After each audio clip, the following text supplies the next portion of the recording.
Okay. We left off Chavdal Amud Aleph.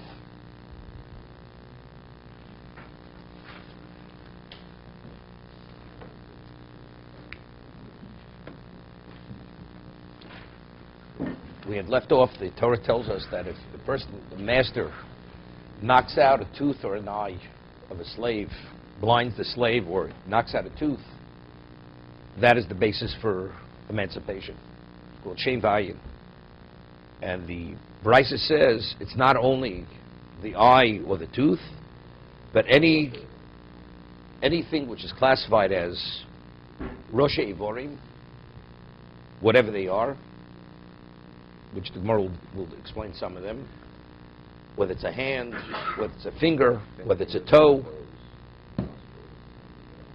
the nose, the tip of the nose. 24. The ear. So, but it has to be something which is permanent, something which is revealed, which you're able to see. So the Gemara wants to know, how do we know this? So we say because it's similar to Shem Vayin. So the Gemara asks the question, maybe it's limited only to these two particular parts of the slave's body, the eye and the tooth, because we have principle of Shniksum V'Kechad, because if the Torah wants us to draw a conclusion and say this is the principle, so the Torah could have given one example. What does Torah have to give? Two examples, the tooth and the eye. So in that the Gemara says no, each one has to be presented, because if I'd only have one, I wouldn't have a full understanding of what it means. If it would only say the tooth, I would say even a baby tooth. The answer is it has to be a permanent tooth. Why permanent? Just as the eye, a person is born with the eye and it's permanent. Identical, the tooth has to be a permanent tooth.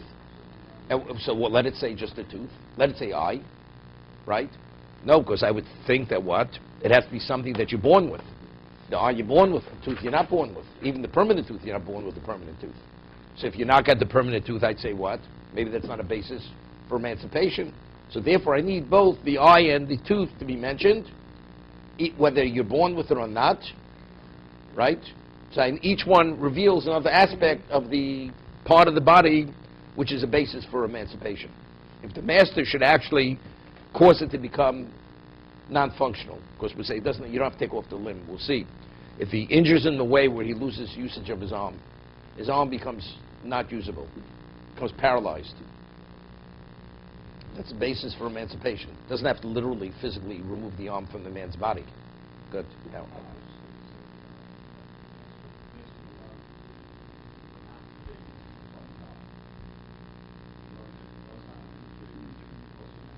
Because it mentions the eye, but it would say the eye. It would say, so say the eye.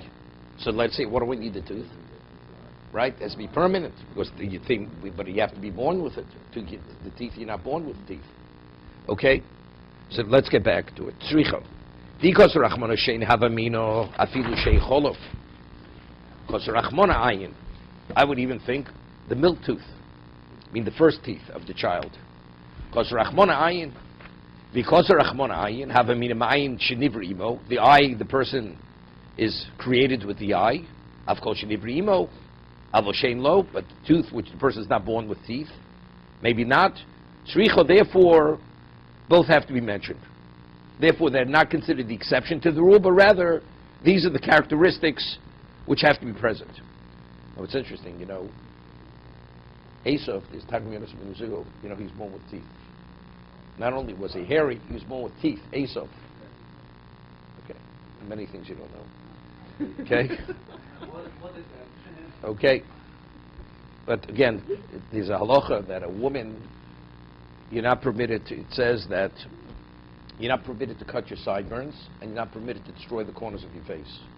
So since the Torah juxtaposes one to the other, so we say that it's only the one who has a beard, that person is not permitted to cut their sideburns. So a woman who does not have facial hair, right, she's permitted to cut her sideburns. One is contingent on the other. Because the Torah juxtaposes the cutting, rounding off the sideburns to the destroying the corners of the face. So what about if you have a woman who does have facial hair? You say she's not permitted? She's still permitted. Because in terms of the gender, a woman normally doesn't have. So let's say you find a case, a person has teeth. He's born with teeth. But let's say they're permanent teeth, right? And you knock out the slave, you knock out that tooth. It's irrelevant, You right? learn from Ayin anyway. I mean, what? You learn from Ayin anyway. I understand that, but I'm saying it doesn't make a difference. Well, let's say it's the first tooth, and this tooth remains a permanent tooth. Still not a permanent tooth. The first set of teeth are not classified as permanent teeth, even though this person has that initial tooth. It remains. Not every tooth is replaced. You have cases. We don't have any dentists here. Okay.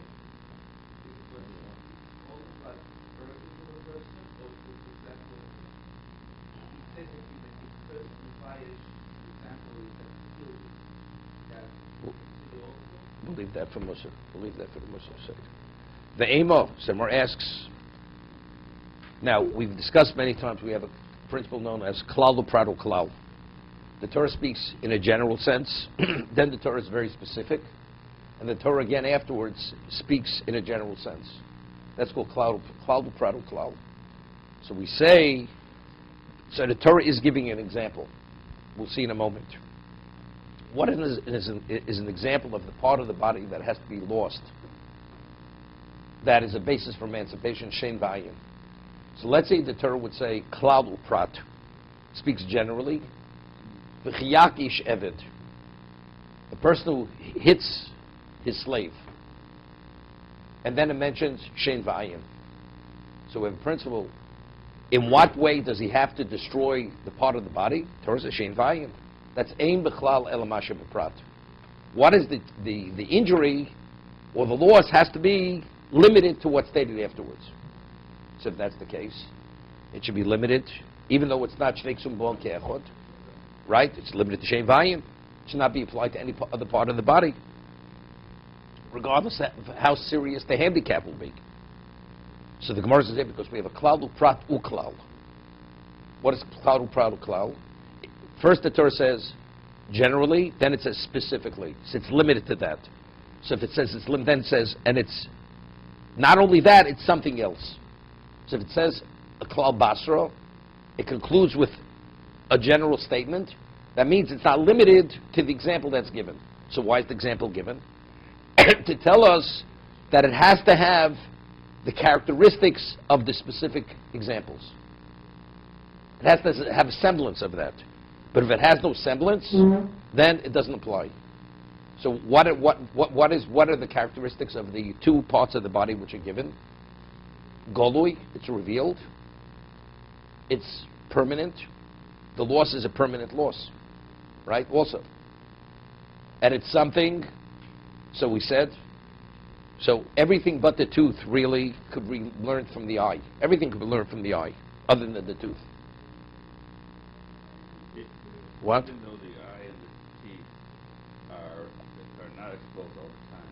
Like, That doesn't make. So what about the close parts of your your eyes, body? close your- Person close your goes. mouth. One of the examples is that he castrates him. So I mean, the person doesn't walk around naked. It's irrelevant, right? The eye is first the eye. Even when your eyelid is closed. What about when your mouth is closed, right? But your mouth opens and closes.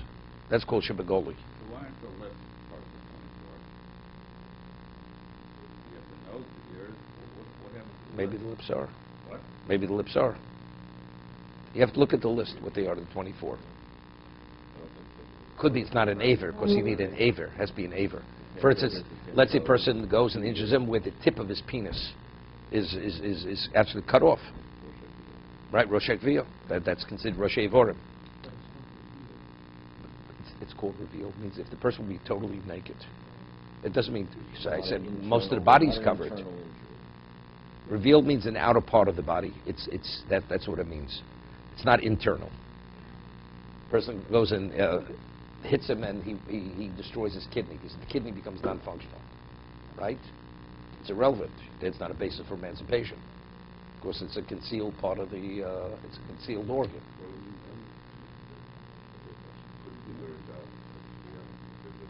No, because the person's not born with a tooth.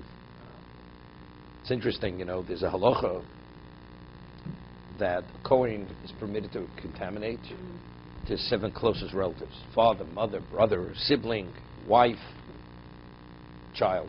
Right? These are the people even a Kohen is.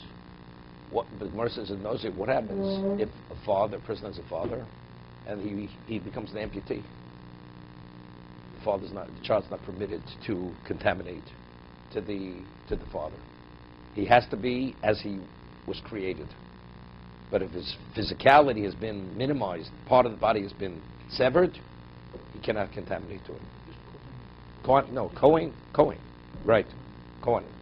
So Rav Moshe has a tshuva. What about the person had his appendix taken out, and you have a scar, or a person had whatever, some other internal, the gallbladder was removed.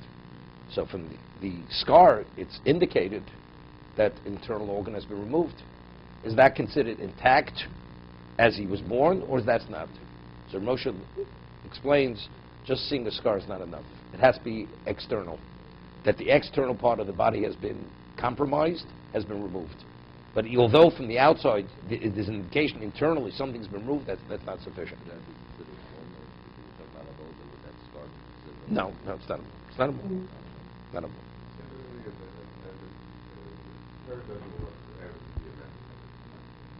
No, there's a provision to emancipate. But this is not intentionally.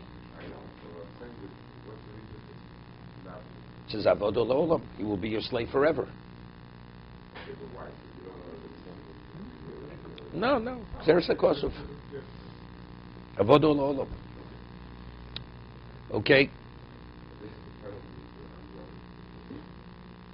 Not a penalty. I know it's a penalty. Essentially, there's an instinct Sefarno. It also has similar to this, maybe. The halacha is, there's a halacha of Yom Yomayim, that if a person beats his slave to the point where he dies within 24 hours, that's what kind of beating you beat him. The master is liable for the death penalty. What about if he dies after 24 hours? He dies 3 weeks later. It's clearly he died from the injury, from the beating of the master to the slave. It's not subject to the death penalty. If a third party beats the slave, David Kanani, and we could attribute the death to the original injury, and he was forewarned when he injured him, and it was an injury which could take a person's life, he's subject to the death penalty. But the master, it has to be within 24 hours.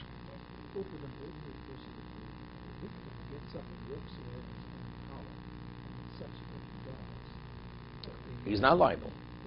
But again, so we discussed this in Sanhedrin. But let's say it was afterwards indicated that he was able, it was only a temporary situation, but ultimately he died because of the original injury. Then he's put to death. He's considered. But the master, it's only if it's within 24 hours. Good question. Why is that? Right? What if we have a double standard? So the Sefarno explains that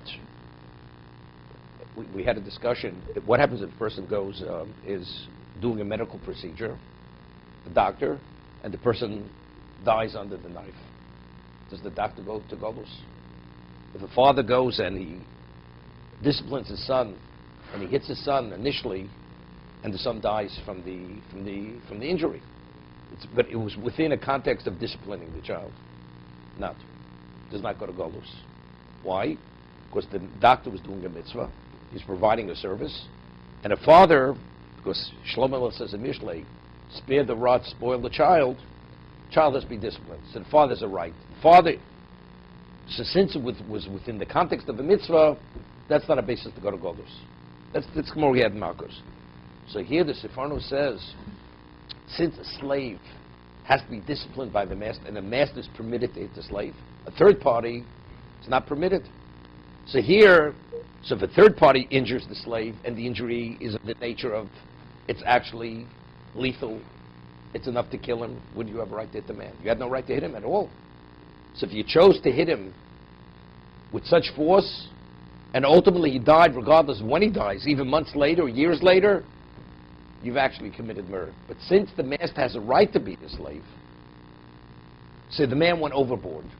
But because it was within the context of being permitted, that's why he's not subject. So if he beats him so without mercy, he dies within 24 hours. It's obvious he went overboard. That's not where he walked the fine line. That's an act of murder. It's like taking a gun and shooting him if he dies within 24 hours. But if it goes beyond 24 hours, this is Sefarno. A master has a right to discipline a slave. What about To injure him where you cause one of the Rosh Ivorim to be lost. No, something that's overboard. To hit him where he loses the image of an eye. You hit him in a way where he loses a permanent tooth, or whatever it may be. Any of the Rosh Ivorim, that's why he's emancipated. For that reason. Similar to beating him where he dies within 24 hours. So it's a regular, of course he needs Asura. Like anybody else needs Asura. He has to be forewarned. Can't put anybody to death unless he's forewarned. No, you need no Asura. Asura is only halacha in capital punishment or in corporal punishment. Malchus, you need Asura. What? Yeah, it's based on the pasuk. Yeah. Okay. So the Gemara we have.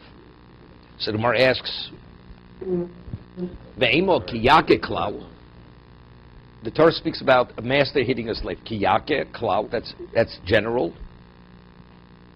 Shein vayin prat. The Torah is being specific, right? That's a detail. Klalu prat. We have a principle. Whenever the Torah speaks generally, and it speaks very specifically, ein b'chlal el machi b'prat. The klal. So we're going to qualify what are we speaking about? Only if he loses a tooth or an eye. Shein vayin ein midi achrin alo. It's only losing this particular function, but other areas not. On that, the Gemara concludes, l'chavshi yishalchenu. How does it conclude the pasuk? You should send him l'chavshi. To freedom he shall be sent. Chaz v'kolal. So it concludes with a klal. Klal prat klal liatodo elokei prat. When the Torah speaks first in a general sense, specific, then afterwards it speaks again in a general sense. What is the Torah telling us? Ma prat befurish mubshe begolui. Just as the detail, what's specific is a blemish, which is on the outer part of the body, not internal. Veinam chosrim, and it's permanent. Person cannot recover from it. I've called mumin shebegolui veinam chosrim. As long as it's a compromise in the physicality of the person, and it's something which you cannot recover from, that's a basis for emancipation. So Gemara asks, Ima prat befurish mumin shebegolui. Right? We should say something else. It's a mubshe begolui, and also it causes him to become batum memlachto, that he becomes the handicap or the loss of the part of the body causes him that he's not able to do his work.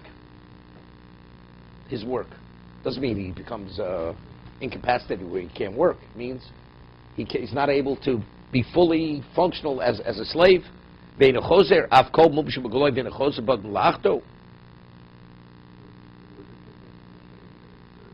Rashi says, at one time, people, they would chew on the flax plant, even though it may be bitter or whatever it is, but that was part of the processing of flax. Someone says, Aloma, but Tanya, but we learned differently in the Brisa, that even doesn't compromise his function whatsoever. It's a basis for emancipation. Tolash bizakono. Let's say he goes and he pulls his beard, and by yanking the beard, he dislocates his jaw. And by dislocating his jaw, his face becomes deformed, and the bone actually, it doesn't function. He can't open and close his mouth properly. V'dildabo etzem, and he dislocated the bone, the jawbone. Yotzi bem lecherus. This is a basis for emancipation. Even though in this function, it doesn't compromise his functionality as a person to be more effective or less effective. The jawbone is enough. That's shebegolui. It is golui. We're talking about that he goes lecherus. What's not golui?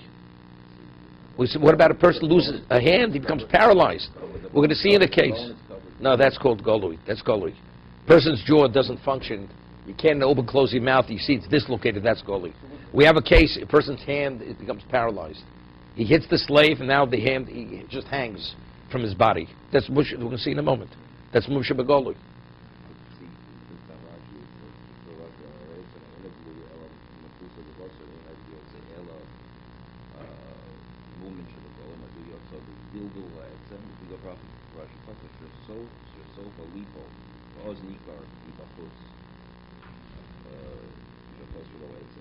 Where is it? Where is it?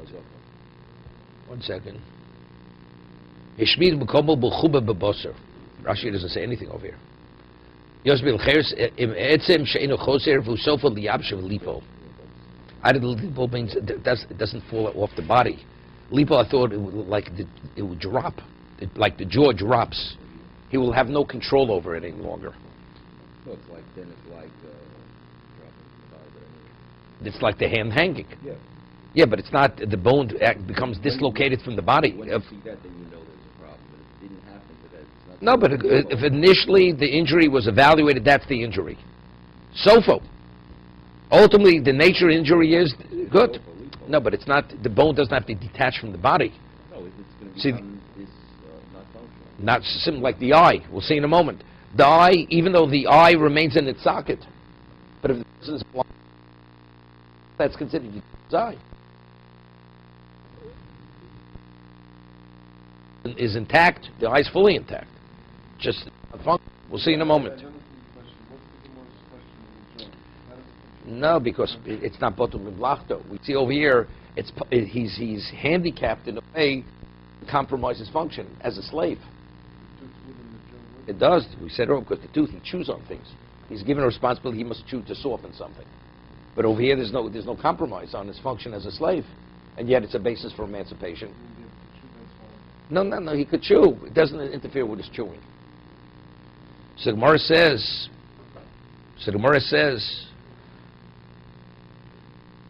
L'chovshi yishalchenu ribuyahu. That's a ribuy. When the Torah says it's not a klal pro klal, it's called a ribuy. Ribuy means it includes much more. Ribuyahu. Rashi says of what's ribuyahu. Veinu loshin klal loshin nidon b'klal pradu klal and ribu miru ribu. We discussed this earlier. Klal pradu klal means Torah speaks in generality. Then it says prat. So what does it go? It's limited. A ribui miut, if the Torah speaks generally all inclusive, and then it limits it. That is the equivalent of klal pradu klal. Over here, because the Torah is like reiterating l'chavshi yishalchenu, that reveals to me that this is like all inclusive. All inclusive. So the Gemara is going to ask a question: is it all inclusive? What about it's a temporary injury? He hits the slave and his arm is temporarily paralyzed. Right? He breaks his hand where the hand can't be used, but ultimately the bone is going to heal after meshes. It's not a basis. But if you tell me we include everything, any degree of compromise, maybe that's also included. It's a ribuy. Ribuy means we include everything. Aloma Tanya, but we learned that Bryce differently. He called Yodo V'tzomso V'sofa Lauser. He hit his hand and it temporarily dried up. Something means it dried up, became unfunctional, but ultimately he's going to regain the usage of his hand. Ein Eved Yosef B'Lecherus. If it's a temporary injury, where ultimately he'll regain the usage of of his hand, he's not emancipated. But if it's a ribuy, it's all inclusive. Any degree of compromise, maybe it even includes that. On that, Gemara says, so what am I excluding? What am I excluding? Shein v'ayin comes to say it has to be something that much. It has to have a permanence, as the eye means permanently blinding the person, and the tooth means a permanent loss of the function of the tooth. Of course, it's a permanent tooth. Therefore, this also, if it's only temporary, it doesn't meet the criteria of the eye and the tooth. Even though it's a little difficult. Maybe we'll differentiate between internal and external. Right? I mean, it's difficult with the more answers. In Cain, what do we need? Shein v'ayin? Right? Shein v'ayin. I need shein v'ayin to tell me only shebegolui. External, not internal. Meaning if it's a kidney, if he injures the kidney where the kidney is no longer functional, that's not a basis. So, I mean, if so, what else does the Torah write shein v'ayin for? No, but I'm saying he says maybe it includes everything, even where it's a temporary injury.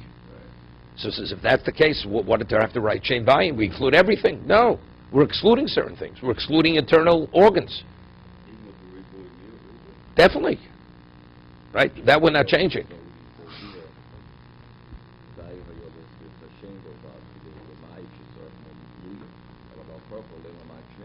No, but if we say Shein, I think even a baby tooth, I need the eye. Let's say I'd say even a baby tooth.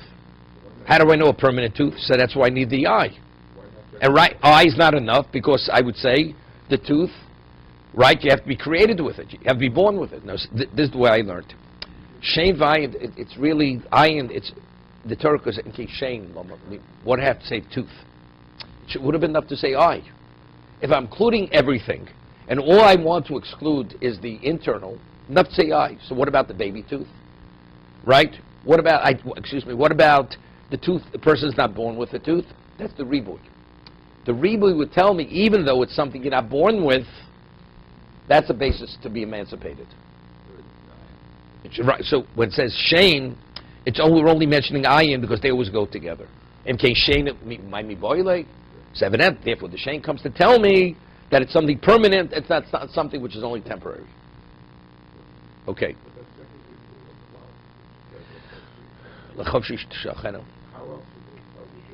It's good. It says l'chovshi. It's like the reiteration. L'chovshi yishalchenu.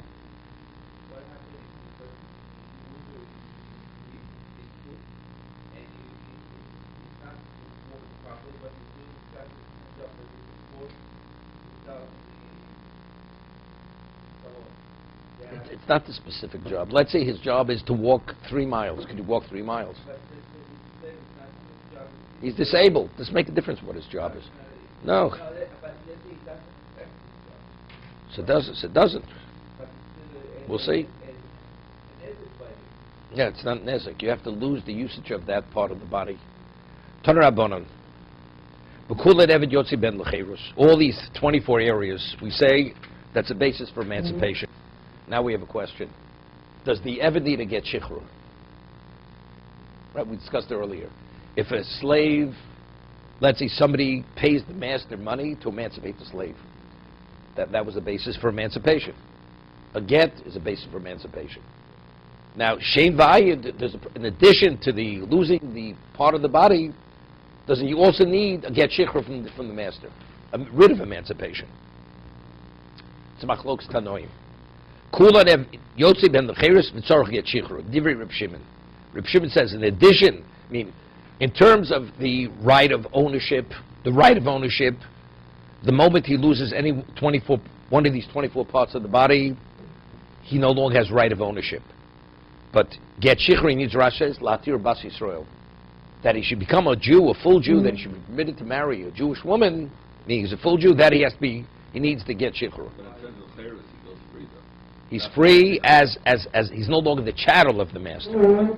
But he still needs the get shichrur to bring him, to cause the transition from Eved Kanani to Eved Ivri. Right, to Yisrael. So what if he just went free?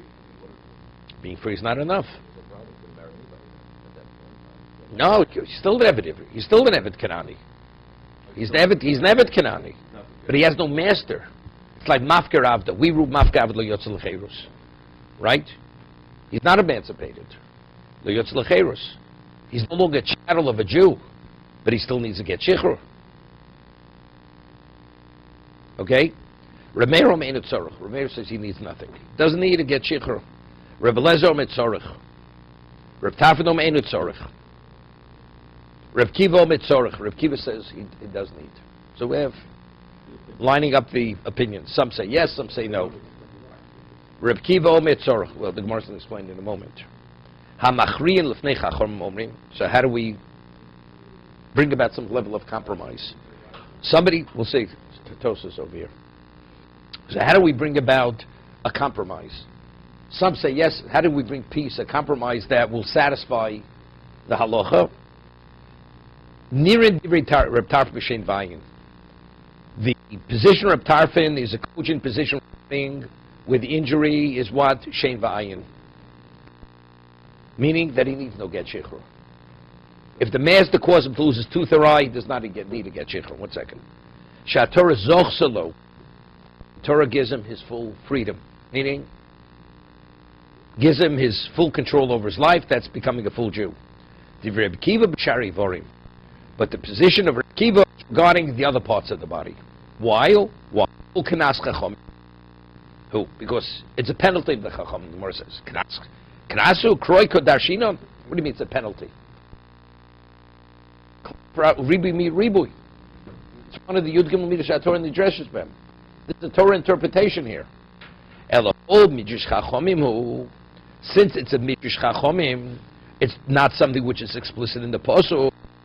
Therefore, as a result of that, we define between Shem V'ayin and the other Rosh Eivorim. For Shem V'ayin, which is explicit, he does not need to get Shechur. But the others, which are not explicit, it's only derived from Ribu Mi Ribui, there you require to get Shechur. So there's two interpretations. There's Tosas here. Rabbeinu Tam says like this, that what happens if a person he caused him to lose the usage of an arm. And this person was a slave. On a Torah level, he becomes a full Jew immediately. Emancipation means a full Jew. What happens now? His previous master meets him on the street, says, "You're my slave." He says, "What am I, a slave? You caused me to lose the usage of my arm." So this master says, "What are you talking about? You're my slave." It says, "Only if you knock out an eye or a tooth. This is your arm." What does the average person know? So the average person, he has to have some proof that he was emancipated.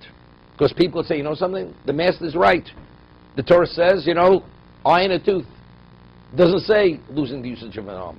So by having to get shichrur, that will prove to the world that he's a free man, that he's a full Jew. So on a Torah level, we don't differentiate whether it's the eye, the tooth, or any other part of the body within the range of 24. That's Rabbeinu Tam. The Riva argues. He says, no, the get is required on the Torah level. It's required on the Torah level. Well, we have to see the next piece of the Gemara to appreciate the Riva's answer. Are we learning that they both hold different opinions, but when you're going to learn, you're going to apply one for Shem and Ayin and the rest for the other? Basically, the Gemara is going to say, we rule that what, like Rabbi Kiva says, but Rabbi Tarfon and Rabbi Kiva agree. we rule like Rabbi Tarfon. We rule that you don't need it by any of them. But because of this issue of a man may claim that he's still a slave, therefore rabbinically you need it.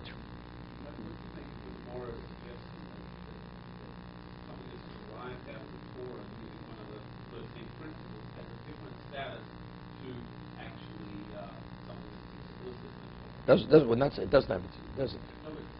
No, so that Rabbeinu Tam says no. It's purely because for the person who's ignorant, and because this has to do with the person claiming somebody to be his chattel where he's not his chattel. So you can always ask the question: whenever something's dropped cloud, we should always be machmir because the average person is ignorant. We don't say that. This has to do with the whole essence of what you are. You a Jew or you a chattel?